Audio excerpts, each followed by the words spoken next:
And we're back. The series is headed to Ironman for round number 9 of the Motocross series. The good news is we have all kinds of guys returning to the series. Lots to look forward to this weekend. This is our race day update show where we go over the injury updates, the rider points and storylines, fantasy and betting statistics, the track conditions, the weather, the schedule, and everything else you might need to know before the gate drops. Alright, so the first things first, we're going to get into our injury updates, and while there is some new riders on this list, thankfully we do have just as many or more returning to the series. Starting off in the 250 class, we have the Club MX riders, Reed Taylor and Jet Reynolds, both returning to the series. Unfortunately, their teammate Alexander Federstov will not be racing this weekend. Not sure exactly what's going on with him. He did have a pretty good ride at Washougal, scoring points in both motos. I'm sure we'll hear a little bit more over the weekend as far as what is going on with him. Next, we have the conglomeration of Star Yamaha riders. We got a few of them coming back this week. Pierce Brown is going to be returning after that gnarly crash at the beginning of the East Coast Supercross season. Love to see that for him. Hopefully he can have a good return to the series. If he can get a good 6 motos or so, he should be able to make his way into the playoffs LCQs at least. Then we also have his teammate Daxton Bennick returning from those back-to-back concussions that he suffered in Supercross. He's taking quite a bit of time off to recover from that, so hopefully he is feeling well. We also have Michael Moseman returning after missing Washougal. He did have some ankle injuries. I believe it was just something that happened during qualifying, so hopefully the break was long enough for him to come out and feel pretty good this weekend. Then we have Cade Manier, who had surgery to repair his thumb. Sounds like he's been getting back on the bike, and he is actually on the entry list, but I don't expect him to be racing this weekend. As far as the other 2 Star Yamaha riders that are out injured, they will not be returning this weekend. Max Anstey is back on the bike and looking pretty solid, so is Cole Davies. Look for them to return in the last couple of rounds here. Then we have both of the factory KTM guys returning this weekend. Julian Beaumer has had a very rough motocross season, was not able to back up those Supercross performances so far. He is returning. Now, personally, I found this whole situation a little bit weird.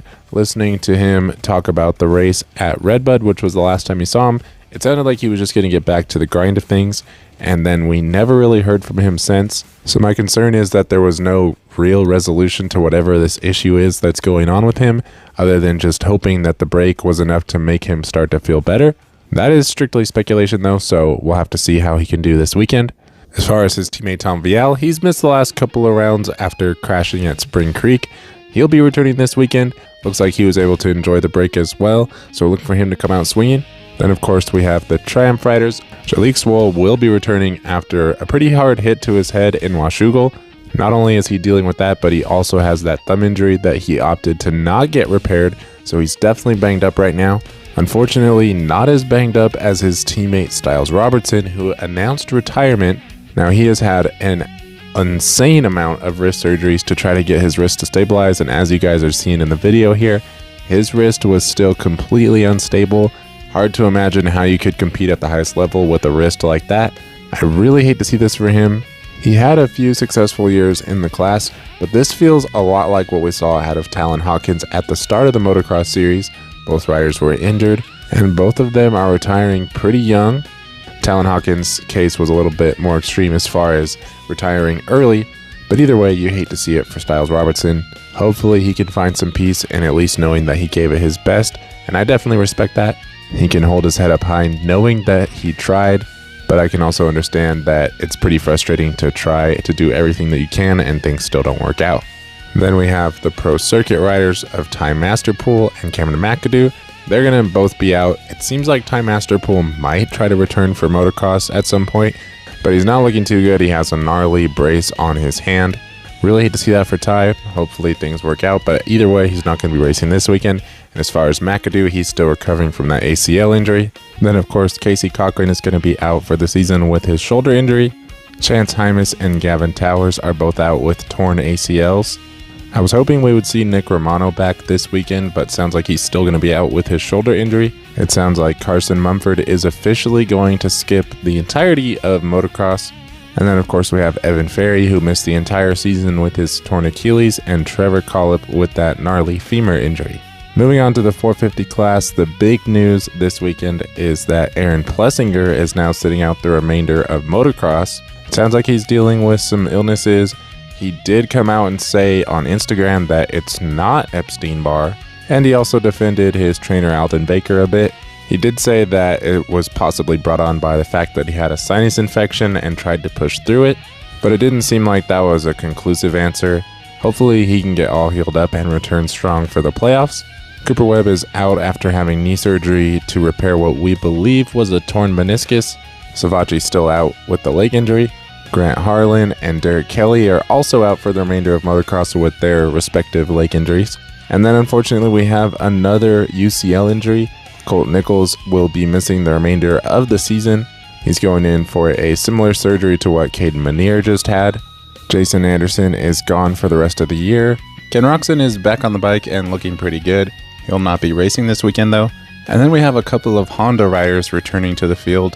Dylan Ferrandis is making his return. Sounds like he's healthy, his leg is feeling better, and he's actually been able to train to his standards, which he was not able to do in the Supercross season. He said that he's not returning because of the SMX points. He said he felt comfortable that he would make it either way. He just is excited and ready to get back out there. But it's pretty interesting timing because the guy only 2 points behind him, Shane McElrath, is also returning to the series. He's not coming back from an injury or anything. He's just returning to get some SMX points. So if Shane passes him, that would actually bump Ferrandis back to 17th, leaving only a few more spots of a buffer between him and all the guys that are closing in, like Harrison, Guillaume, Schock, Coules, and Pat Terrell. Moving on to the 250 class point standings and storylines. At the top this week, we obviously have Hayden Deegan. The last time we saw Hayden out there, he did split the moto wins with Joe Shimoda. As of right now, he has a 45-point lead over Joe. So if Hayden is able to go 1-1 today, then he will have a one-race lead over Joe Shimoda. But as the things run right now, Joe could technically take it down to the last round.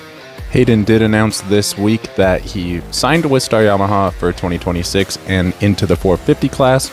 He made it clear that his plan is to race 250 Supercross next year and then go 450 in the Motocross series. However, at the beginning of the year, he will be pitting with the 450 team. So that does allow him to go out and get his own gear deal. And right now it sounds like he'll be switching from Thor over to Fox. Second in the championship right now we have Joe Shimoda, and like I just said, he's 45 points back. With 6 motos remaining, he's still technically in the fight. At the very least, he's keeping Hayden honest, winning 2 out of the last 3 overalls. And there is a pretty strong argument that you could make that he should have won at Spring Creek when his rear brake failed. Hopefully he can keep the momentum going and keep things interesting this weekend. Third in the championship, 71 points behind Joe Shimoda, we have Garrett Marchbanks. So while he is quite a ways off of the title fight, it's still great to see him right here third in the championship. It sounds like he's probably going to get a deal with the Pro Circuit team going into next season. So that's really good to see. Hopefully he can keep that momentum going. He did have a really good day in Washougal, going 3-4 for a third place overall finish. And don't forget, he did ruffle some feathers with his podium comments. No, it's nice to be up here on the podium to actually get a podium speech. I got the miss in Denver, so thanks a lot for that. But, that made me so mad at Colorado. Like, I had all my family there, friends, and they blew me off like that. I was like, they're like, oh, it was TV time.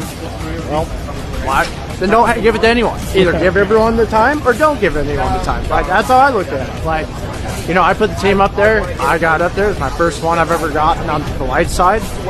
So I was like, you know what? Sure, I'm going to call them out. So. On top of that, with Tom Vial not scoring any points last weekend, Marchbanks was able to leapfrog him in the SMX standings, and he's now third overall going into the playoffs as well. And I don't want to understate how important that is for him right now, because if he can stay in front of Vial, that gives him one more spot closer to being able to earn a career number. Really quick oversimplified explanation.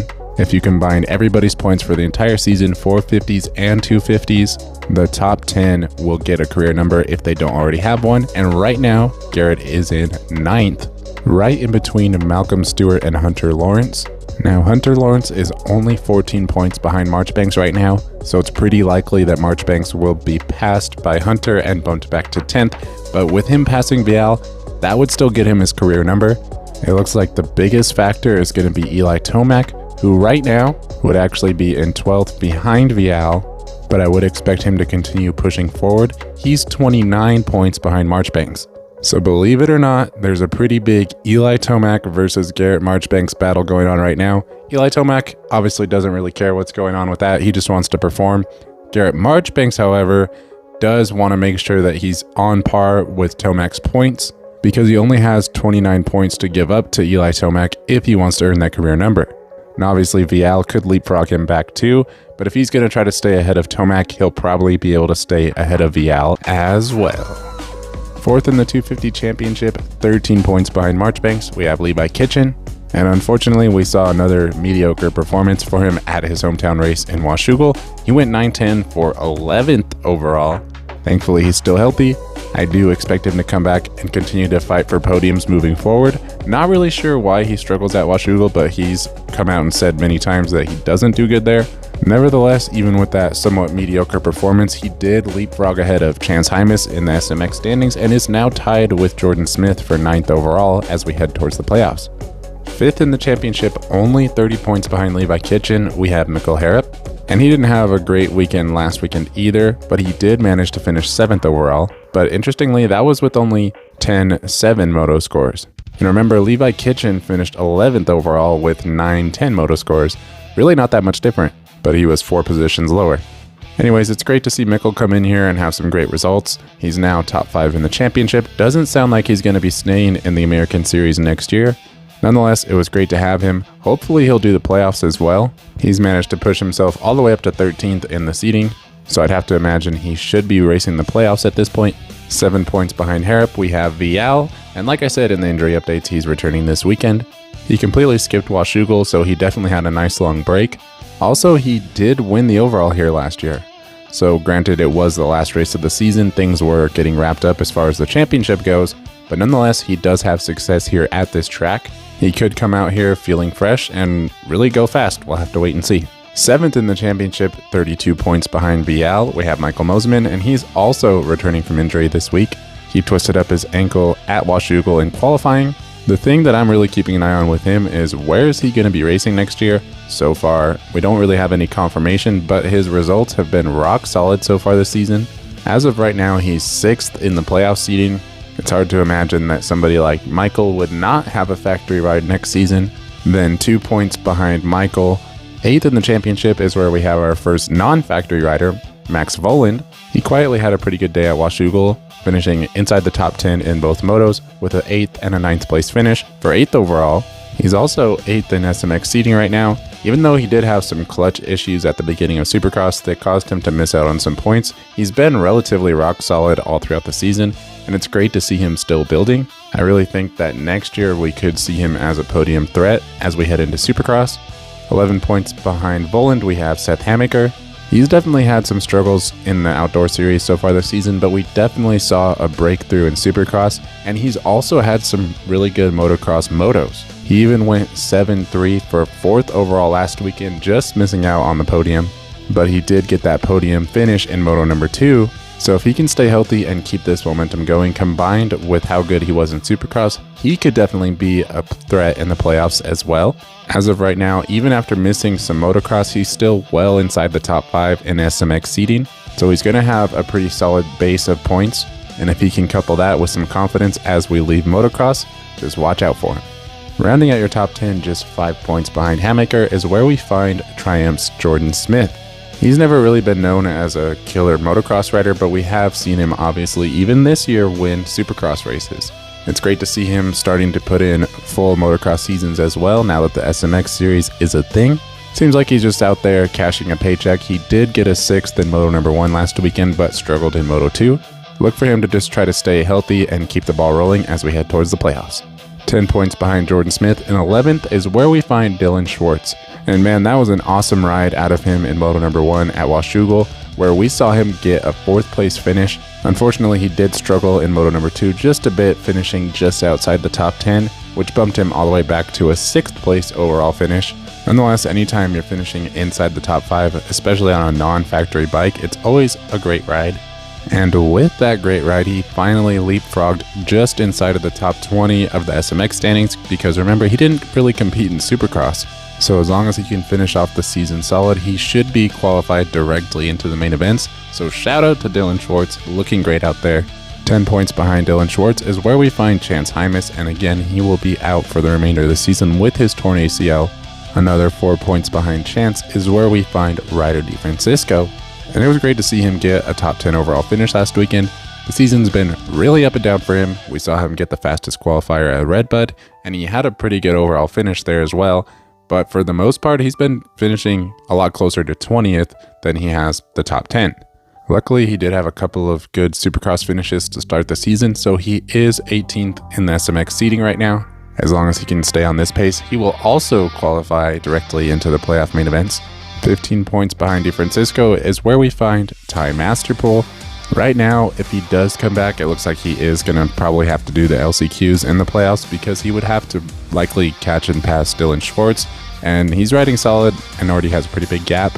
Ty is back on the bike, but doesn't seem to be returning this weekend. 1 point behind Ty is where we have Drew Adams, but remember, he did race some Supercross this season.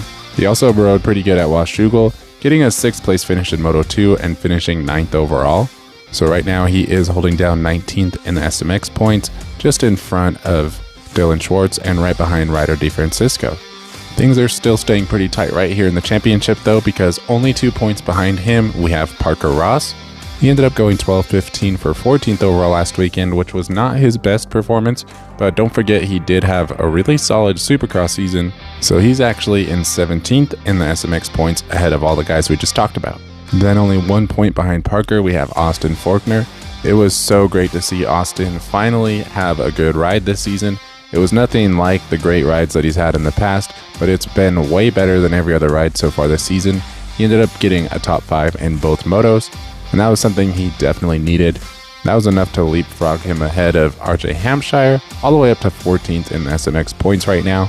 And the way things were trending at the start of the motocross season, it looked like he might not even be able to stay in the top 20. So great way to turn it around. Hopefully that continues, but more than anything, I just hope he can stay healthy. 3 points behind Austin is where we find Julian Beaumer. He'll be returning this weekend. I'm not really sure what to expect out of him. Another 3 points behind Beaumer is where we find Swole. Same thing could be said for him. He's riding with that torn UCL in his thumb. I'm not really sure what to expect out of him. I just hope he stays off the ground. Then rounding out your top 20, another 9 points behind Jalek Swole, we have Nate Thrasher. I'm really not sure what to say about him. I've been saying the same thing the last few rounds. He's barely scoring points in motocross right now. I really don't know if he's banged up or what's going on. We've seen him score some really good finishes in Supercross. He pretty much gets one Supercross win a year, so understandable why Star Yamaha has him on. But we've seen him get much better motocross results than what he's been getting these last few rounds. Hopefully he can turn that around. He is still 12th in SMX points right now and could likely jump into 11th ahead of Chance Hymas if he can at least get a few more solid results by the end of the season. So there is still something left for him to fight for this season. But if he stays on this type of momentum, I don't expect much out of him. Moving right on into the 450 class, obviously at the top we have Jet Lawrence. He now has a 61 point lead over his brother Hunter.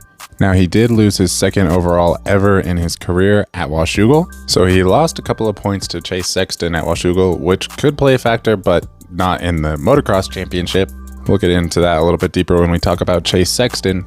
But right now, Jet has more than a one race lead over literally everybody else in the field, so he could actually not even race this weekend and still have a pretty significant points lead. He can definitely manage his way into the championship, so don't look for him to take any crazy risks. I still think that he's probably your favorite to win today. But if he does come up against some adversity, maybe that's an opportunity for somebody else to get up there and get a win. As far as his brother Hunter, he's definitely hoping that he is that guy that goes out there and gets a win. I believe he has now 4 moto wins in the Premier class, no overall wins though. And that's pretty tough to do because a 2-1 moto finish scores can actually be beaten. So for him to get 4 individual moto wins and not an overall is pretty crazy. Anyways, like I said, he's 61 points behind his brother. He definitely seemed to struggle a bit last weekend, going 5-4 for 4th overall, but still a solid finish. 33 points behind Hunter, we have Eli Tomac. And it is expected for the Motocross of Nations team to be announced this weekend. looks like Eli Tomac and Chase Sexton are likely going to be your MX1 and MX Open candidates. So look for Eli Tomac to really be paying attention out there this weekend, trying to learn everything that he can, because this is the very track that Motocross of Nations will be on. And he's pretty much out of championship contention at this point. He's more than 2 races behind the championship points leader. So Jet would have to not score any points at the next 2 rounds, and Eli would have to pretty much win those races to give him a real chance at going into the final round. So I would have to imagine his focus has definitely shifted over to the SMX side of things, as well as Motocross of Nations. On top of that, he is on his way out from Star Yamaha. So there's a lot going on in Eli Tomac's mind, I would have to imagine. Hopefully we see some good results out of him and Sexton this weekend. Only 8 points behind Eli Tomac, we have Justin Cooper. And don't rule out the possibility that Justin Cooper could be selected for Motocross of Nations this weekend. I do think that Tomac and Sexton are the more obvious choices, but we saw Justin Cooper come through in 2022 when we absolutely needed him to. Granted, that was in the MX2 class, but the pressure was on and he came through. He ended up winning his class and helped bring home the title on home soil. On top of that, you can look right here, he's essentially in the same place in the championship compared to Eli Tomac, the only difference being that Eli Tomac has had some moto wins this season. All that being said, he's completed pretty much all the rounds this year. He's well atop the SMX points. He has a 76 point gap over the next closest active rider, which is Chase Sexton. So he will most likely wrap up the #1 seed after next weekend's race. That being said, if something does happen to Justin Cooper this weekend, which we all hope it does not happen, that would open the door for a battle between Chase Sexton and Jet Lawrence to try and get the #1 seed. 5th in the championship, another 25 points behind J Coop, we have RJ Hampshire. And RJ's been sneaky good the last few rounds. He did beat Hunter in a moto last weekend, and he did beat Justin Cooper in the overall, bringing home a top 5 overall finish. Personally, I was really nervous once I found out that his bone was being removed from his wrist. I just wasn't sure that he would be able to get through the season. We all saw what happened to Styles Robertson in a similar situation. Thankfully, right now, he looks really good, and I hope he can keep it going. That 450 seems to suit him really well. It sounds like he's going to be staying with the team next year. I'm really excited to see what he can do in Supercross, but as of right now, he's killing it in Motocross. In 6th, another 51 points back is where we find Aaron Plessinger. Again, he will be out for the remainder of the series. 7th, 13 points behind AP, we have Jorge Prado. Remember, he is coming off of a 19th place moto finish in Moto 2 at Washougal, so a lot of eyeballs on him right now. I really don't want to say too much, but I'm really curious to see how it goes from here. 37 points behind Prado, we have Malcolm Stewart. He is coming off of a 12th place overall finish, so nothing too great. Luckily, he's been able to stay relatively injury-free this motocross season. He did have that one nasty lick at High Point, but other than that, he's been doing okay. 3 points behind Malcolm is where we have Cooper Webb. He's going to be out for the rest of motocross. Looks like he should be back in time for SMX. Rounding out your top 10 in the championship, we have Valentin Guillot. He is only 14 points behind Cooper Webb, so he could definitely pass Cooper Webb this weekend, and if he keeps having better finishes than Malcolm Stewart, he'll leapfrog him as well. He was able to bring home an 8th place overall finish last weekend, and he did really good at Millville as well. With that solid finish last weekend, he did finally leapfrog into the top 20 in SMX standings, which he did say that he would compete in if he could get directly into the main events.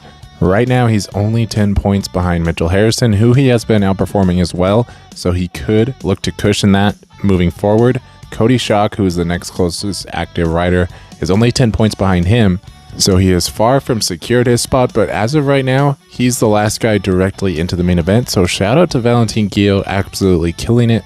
13 points behind Guillot, we have Joey Sabachi. Looks like he's probably going to miss the rest of the season. Would not be surprised to see him return for SMX though. In 12th, 2 points behind Sabachi, we have Chase Sexton. Pretty crazy to see him already jumping this high into the standings after missing a good chunk of the season. That win last weekend definitely helped, but that is not the only thing that it definitely helped. He's in a pretty close battle between him and Jet Lawrence. After last weekend, he does have a 32-point gap ahead of Jet Lawrence in the SMX seedings, but earlier on in the season, based off of their finishing orders, and if you average them out, it looked like Jet was probably going to overtake him. With that win and scoring more points than him last weekend, it looks like Chase probably put a stop to that. So with that being the case, That does make a pretty significant difference because that's going to give Chase the number 2 seed instead of Jet, which actually is a 4-point swing in Chase's favor, which is not a massive difference. But at the end of the day, the championship came down to 1 point last year, so 4 definitely matters. 3 points behind Chase in 13th, we have Cody Schock. Shout out to Cody Schock, looking really good out there. He's the 3rd non-factory rider on this list so far. He would be a little bit higher up on the list, but unfortunately he did struggle last time we saw him in Washougal. He was only able to score points in Moto 2 with the 16th place finish, giving him an 18th overall finish, and that really hurt him because that allowed Valentin Guillot to get around him, and it made the gap between him and Mitchell Harrison grow pretty substantially as well. If he wants to qualify directly into the SMX main events, which is still on the table, he's going to need to leapfrog back ahead of either Valentin Guillot or Mitchell Harrison, which are both 10 and 20 points ahead of him respectively. There is one more possible kind of unlikely scenario. If you look at Cody Schock's season so far, the most points that he scored at any one round is 25 points. If he's able to replicate something similar to that at the final 3 rounds, that would actually give him just enough points to leapfrog ahead of Justin Hill. So in that scenario, he could technically stay behind Harrison and Guillot and pass Justin Hill, which would bump Justin Hill out. But I would have to imagine if Hill knew he was on the bubble going into the final round of motocross, he would probably show up and at least score a few points. So realistically, Cody Schock is definitely going to want to try to start beating both Mitchell Harrison and Valentin Guillot, which is going to be tough, especially Valentin Guillot since he's been riding so well. Keep your eye on that little battle.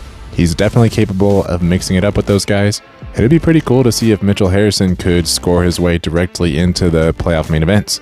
14th, only 1 point behind Cody Schock, we have Harry Kulas, and the same thing that we just said about everybody also applies to Harry Kulas. The only difference is he is another 9 points behind Cody Schock in the SMX standings because of Cody Schock's Supercross at Daytona, where he jumped on the 450. So Harry would have to overcome another 9 points to really get inside that top 20. Right now, he's essentially in 22nd.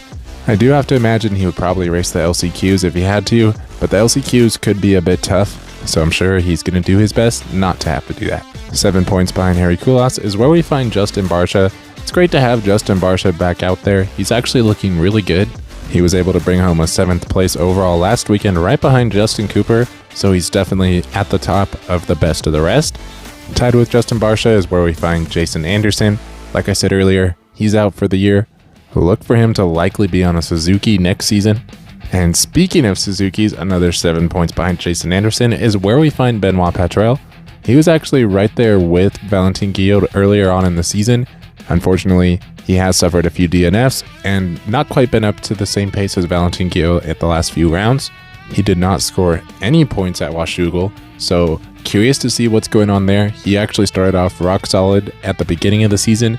Seems to be falling off at this point, so I'm keeping an eye on that situation. 14 points behind him is where we find his teammate Colt Nichols, who is also out for the rest of the season. If we jump another 8 points back, that is where we'll find Mitchell Harrison. And to be honest with you, as we came into the season and I saw Mitchell Harrison was racing motocross, my expectations were pretty low. After watching him in person at Fox Raceway, I wasn't exactly impressed. He didn't score any points, but man, I'll tell you what, he has kept building. And at Washougal, he was able to finish inside the top 10 overall. In my opinion, that is pretty incredible improvement on his part, and he is absolutely earning his way into the top 20 in SMX seeding right now. He was solid through Supercross, and he's raced every round of motocross. At this point, I feel like he deserves to be into the main events. He does still have his work cut out for him. Harry Kulas and Cody Schock could both leapfrog him if he's not careful. It would seem Valentin Guillot is probably guaranteed to leapfrog ahead of him, but he can't afford to give up that spot, just not an additional spot. So again, keep your eye on that little dynamic and these 4 guys right here. Rounding out your top 20 in the championship, another 6 points behind Mitchell Harrison is where we find Lorenzo Licorcio, and he's actually been coming on really strong the last few weeks as well. He brought home a solid 13th place finish overall last time we saw him. He did completely skip a round of racing, so he might be a little bit higher up if he had not done that. He has managed to climb his way into 27th in the SMX standings, so he can compete in the LCQs if he chooses to. Looking at the schedule, nothing too crazy. Race day live will kick off at 10 Eastern. Racing will kick off at 1 o'clock Eastern time. 250s will run first. The only thing that's a little bit different this week is we should get to see the WMX second moto. That should go off after halftime before 250 moto number 2. As far as the weather, nothing too extreme. Looks like we'll be around 100% humidity, but the high is only in the mid 80s, so at least that's not too bad. There's also been a few track changes once again this year. The start remains in the same place that it was last year, but they did make some tweaks to Godzilla. Overall, it's still the same Ironman that we all know and love, but it would seem that they are trying to make a few more changes before the Motocross of Nations. Moving on to the rider statistics, this could be for fantasy or betting, or if you guys just like to know everything about the sport. Starting off with some 250 stats, statistically speaking, this is Hayden Deegan's worst track, but those numbers are kind of skewed a bit. His average overall finish is 12th, but keep in mind this is where he made his pro debut and he struggled a bit with that. And it's also been the final round of the series when he wrapped up his title. However, he did end the season here with a win in Moto number 2 last year. So just as much as Washougal was statistically his best track and he ended up losing there, I wouldn't be surprised if he ends up winning this weekend, but I just thought it was worth mentioning. And then of course we all saw Austin Faulkner's great ride last weekend at Washougal. Well, statistically this is his second best track. He has averaged a top 5 overall finish here, and this is also the site of his only overall pro motocross win. Jumping over to the 450 class, Jet Lawrence now officially has a worse average starting position than his brother Hunter, but they're both still averaging an average starting position in the low 3s, which is significantly better than everybody else in the field. Aaron Plessinger is in the 4s, but like I said, he's not in the field, so the next closest guy would be Chase Sexton, who's averaging about a 5th place start. Jet's average finish per moto, though, is quite a bit better than everybody else's. He's way out in front with an average finish of 1.44. The next closest guy to Jet as far as average moto finish is Chase Sexton, with it being a 3. So while we did see Jet go down in Moto 1 of Washougal and finish in 3rd, he was unable to get around Eli Tomac. I do expect him to probably come out here and put on another dominating performance. The only other thing I think is worth noting is that he does have well over a whole race lead in the championship ahead of his brother, so the pressure is not really there. He's not going to want to make a big mistake, so if push comes to shove, I would expect him to take the smart play and maybe back it down. As far as his brother Hunter, like I just said, he's actually got that best average start per moto with a 3.31 right now. Really good to see that for him. Unfortunately, he did struggle at Washougal. He did struggle a bit here last year as well. After being pretty much on the podium throughout the whole season, he did miss the podium with a 6th place in Moto number 2. As far as Chase Sexton, he has the 3rd best average start per moto, at least out of the active riders, but his is quite a bit worse than the Lawrence's with a 5.83. And he is averaging about a 3rd place finish per moto right now, and we saw him get that overall win last weekend. It did seem like he had comparable speed when compared to Jet Lawrence, and in my opinion, he did back it down a bit once he realized that he was not going to catch or pass Jet in Moto 2.